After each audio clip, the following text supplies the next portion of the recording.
9 मई का भी आपने थोड़ा जिक्र कर दिया था।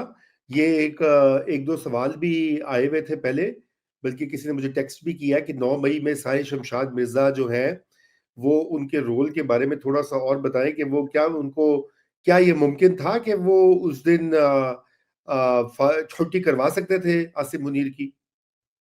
देखिए, आसिम मुनीर ओमान में बैठे थे, उसके बाद हाँ। वो कतर चले गए और साहिर शमशाद मिर्जा थे हम्म। जिन्होंने उनको तसल्ली दी और कहा कि भाई यू कैरी ऑन, हम्म। पीछे आने की, वापस पलटने की जरूरत नहीं है, हम इसे राइट। हैंडल कर लेंगे। और देखिए, इंस्टीट्यूशनल आदमी है ना साहिर शमशाद मिर्जा, उनके लिए हम्म।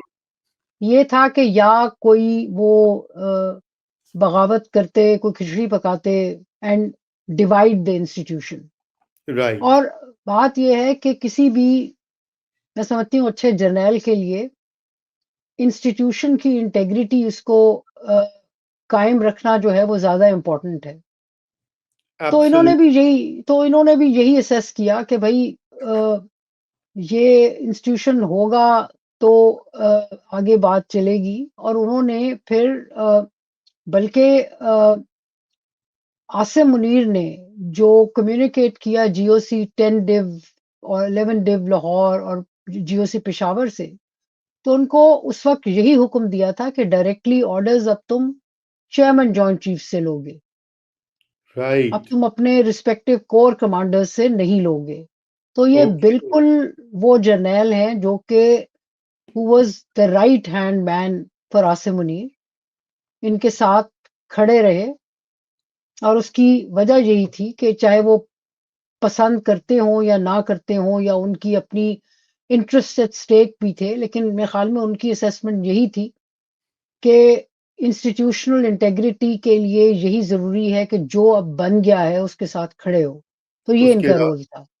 बिल्कुल। आशा, मुझे याद है इससे पहले 9 मई से पहले भी आपके साथ मेरी बात हुई, ऑनलाइन भी ऑफलाइन भी, और मैंने आपसे कई बार ये सवाल पूछा, मतलब प्राइवेटली भी पूछा। मैंने कहा बताएं कोई चांस है, क्योंकि आपको पता जो आजकल एक पूरी खेप है, एक उन्हें अल मारूफ बनास्पति इनकलाबी भी कहा जाता है। वो नए नए एंटी एस्टेब्लिशमेंट हुए हैं, सारी उम्र पहले बूट पॉलिश कर करके अब उनको वो फौज की मजालिम और फौज का रोल याद आ गया है। चलें, अच्छा है, कोई थोड़ा बहुत सियासी शऊर भी बेहतर होता है जीरो से।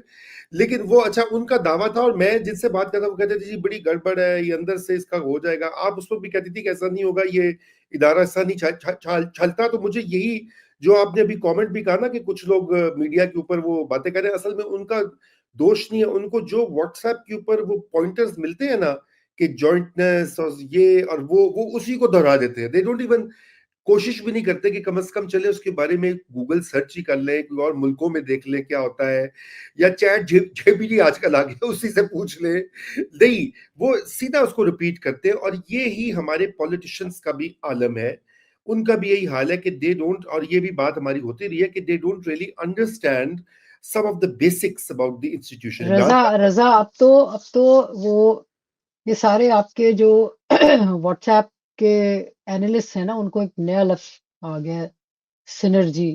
अ, जो बगैर समझे हुए कि how does it work? I mean, when have we lacked synergy? Yes, we exactly. Have not. मतलब कि जो जितनी परफॉर्मेंस की, हालांकि देखें सिनर्जी का जो प्रॉब्लम जब भी पड़ा है वो आर्मी की तरफ से पड़ा है, वो हम्म। एयरफोर्स या नेवी की तरफ से नहीं पड़ा। हाँ, वो बेचारों में, उनमें कहाँ वो वाली दम ही नहीं है कि वो कोई मसला करे। हम देखें, दम की बात नहीं है, देखें ना, ऑपरेशन जिब्राल्टर जब हुआ, उन हम्म। बेचारों को नहीं बताया गया 1965 में। कारगिल।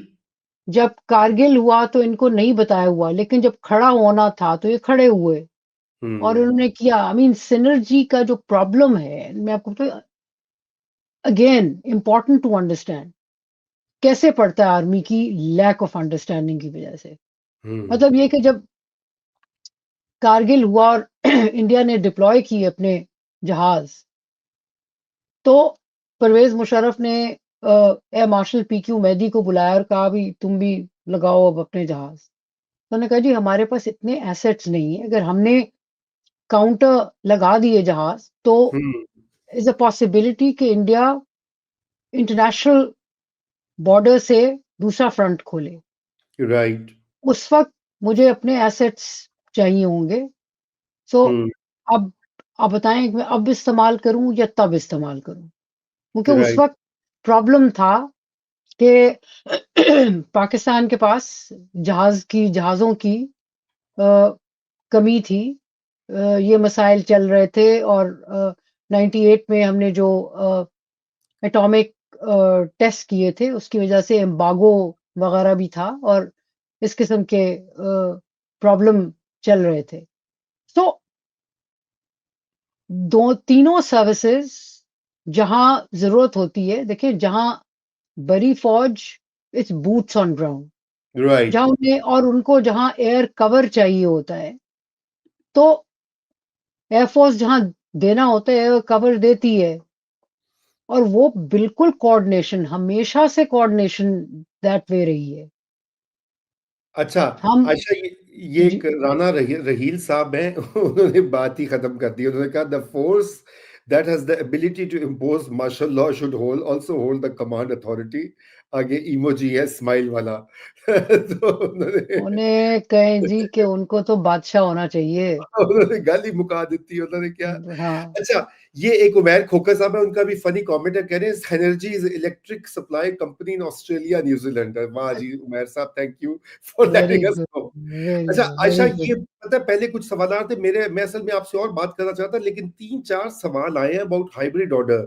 चूंकि ये जो सब कुछ हो रहा है, CDF, field marshal, I need changes, अब कह रहे हैं 28th अमेंडमेंट भी आ रही है। अभी उसके खदो खाल सामने नहीं आए क्योंकि लड़ाई झगड़ा पड़ा हुआ है अंदर रूलिंग क्लास में।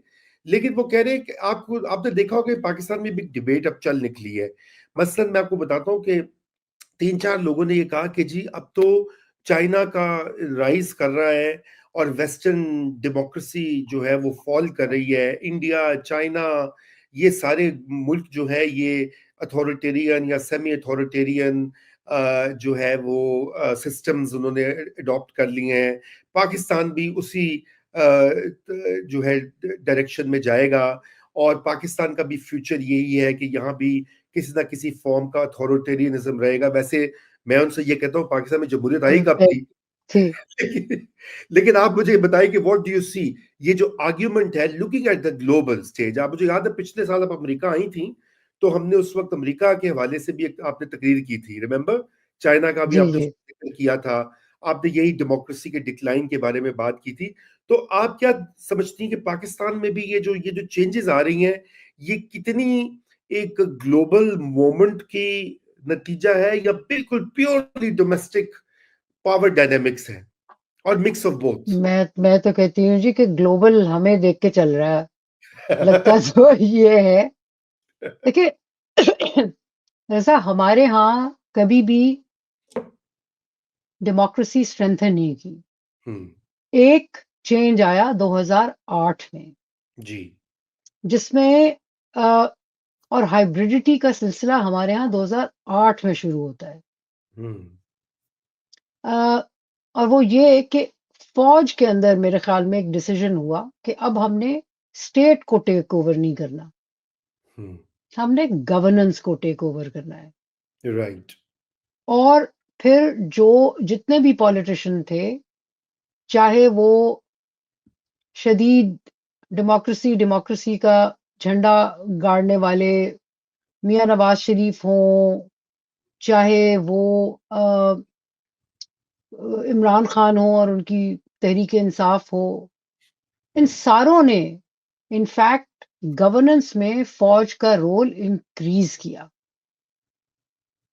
राइट। वाहिद जिसने थोड़ी सी इंस्टीट्यूशनल पुशबैक दी, पार्टली, वो थी पाकिस्तान पीपल्स पार्टी। 2008 से 2013 तक इन्होंने अ, बहुत बहुत सारे केसेस में ये पीछे भी हुए। ये नहीं कि इन्होंने सरेंडर नहीं किया, हथियार नहीं डाले। इनफैक्ट अगर आप अ, फरतुल्लाह बाबर साहब की किताब पढ़ें जो उन्होंने अभी जरदारी साहब पे लिखी, तो उसमें उनकी शिकायत ही ये है कि जहां खड़े होना चाहिए था, पुश बैक देनी चाहिए थी, वहां जरदारी साहब ने नहीं दी। लेकिन इंस्टीट्यूशनली उन्होंने दो चीजें, जो कि पहली charter of democracy 2006 Benazir Bhutto और मियां नवाज शरीफ के दरमियान जो साइन हुआ था, उसमें एक इम्पॉर्टेंट जो चीज की गई थी वो ये था कि हम नेशनल सिक्योरिटी काउंसिल को खत्म करके वापस रिवर्ट करेंगे कैबिनेट कमेटी फॉर डिफेंस। जी। उन्होंने चाहे कच्चा पक्का जैसा चलाया उसको 2013 तक रखा। उस 2013 में डिफंक्ट कर दिया और उसको खत्म कर दिया मियां नवाज शरीफ ने, और हम्म। नेशनल सिक्योरिटी काउंसिल का नाम बदल के नेशनल सिक्योरिटी कमेटी करके आ गए, जो हम्म। बाद में उनके गले में पड़ी, वो जो डॉन लीक्स वाला मामला है। हाँ। इमरान खान आए, उन्होंने तो इकोनॉमिक जो डेवलपमेंट काउंसिल जो बनी उसमें उसका मेंबर बना दिया। मतलब कि जब आप इस नहज की ताकत पे आर्मी चीफ को ले जाएंगे तो फिर आप ही हैं जो पीछे हटेंगे, वो पीछे नहीं हटेंगे। सो हमारा तो बिल्कुल कायदा ही बिल्कुल मुख्तलिफ है। अच्छा, अब ये जो है कि ग्लोबली जो हो रहा है वो हमारी जस्टिफिकेशन है कि देखो जी उधर भी हो रहा है ना, ट्रम्प भी ये कर रहा है। बट हम ये नहीं देखते कि मैं समझती हूँ कि अमेरिका अभी भी डेमोक्रेटिक है और वहाँ इन वो इंस्टीट्यूशंस कायम हैं जो कि क्वेश्चन कर रहे हैं, धक्का दे रहे हैं, और अ, उसकी जिंदगी को every now and then uncomfortable कर देते हैं। ट्रम्प के लिए इजी मैनेजमेंट नहीं है। हम्म। यूके में देख लें, नहीं है। यूके में पुशबैक है।